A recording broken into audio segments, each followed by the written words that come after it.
जब आप मैच हारते हैं तो ऑब्वियस सी बात है कप्तान का गुस्सा तो फूटता ही है, और कैसे ना फूटे। रोहित शर्मा एक ऐसे कप्तान जो कि अपने आप को बहुत शांत रखते हैं ग्राउंड में, कई दफा आपने देखा होगा, लेकिन प्रेस कॉन्फ्रेंस में आकर रोहित शर्मा ने बड़ी बात कह दी। उन्होंने कहा कि इस तरीके के परफॉर्मेंस अगर हम करेंगे तो कहां से मैच जीत पाएंगे। 2-3 पहलू पर उन्होंने बात की, जिसमें से एक बहुत इंपॉर्टेंट पहलू है गेंदबाजी तो हमारी खराब है ही है और हमारे गेंदबाज बुरी तरीके से पिटे हैं, ये तो सबको पता है, लेकिन फील्डिंग को लेकर भी उन्होंने चिंता जाहिर की है। और ऑब्वियस सी बात है हमारे फील्डिंग डिपार्टमेंट की अगर हम बात करें तो 3 इंपॉर्टेंट कैचेस हमने छोड़े, जिसमें से 2 तो हमने कैमरून ग्रीन का कैच छोड़ा, और जब कैच छोड़ा उसके बाद आकर उन्होंने लंबे लंबे छक्के टांगे, बड़े बड़े ओवर्स बना दिए। तो उनका कहना था कि जब फील्डिंग इतनी खराब होगी और अगर आप कैचेस नहीं पकड़ेंगे, इंपॉर्टेंट कैचेस नहीं लेंगे, तो कहां पर मैच जीत पाएंगे। कैमरून ग्रीन का आपको याद होगा कि जिस तरीके से अक्षर पटेल ने एक आसान सा कैच छोड़ दिया था, उसके बाद केएल राहुल ने एक कैच छोड़ दिया था, एक कैच अपनी गेंद पर हर्षल पटेल ने छोड़ दिया था, तो एक मैच में 3 कैच छोड़ने के बाद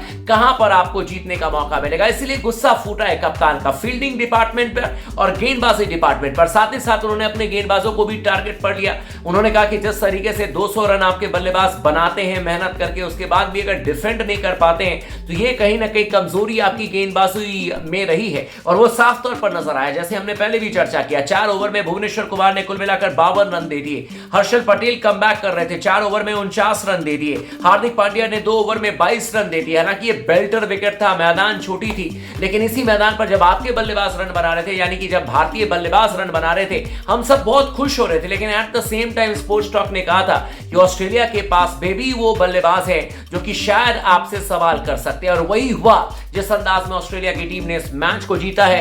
रोहित शर्मा का गुस्सा जरूर फूटा है, और ऑब्वियस सी बात है इसलिए भी फूटा क्योंकि अब सीरीज में 1-0 से हम पिछड़ रहे हैं। अगला मुकाबला 23 तारीख को नागपुर में होगा।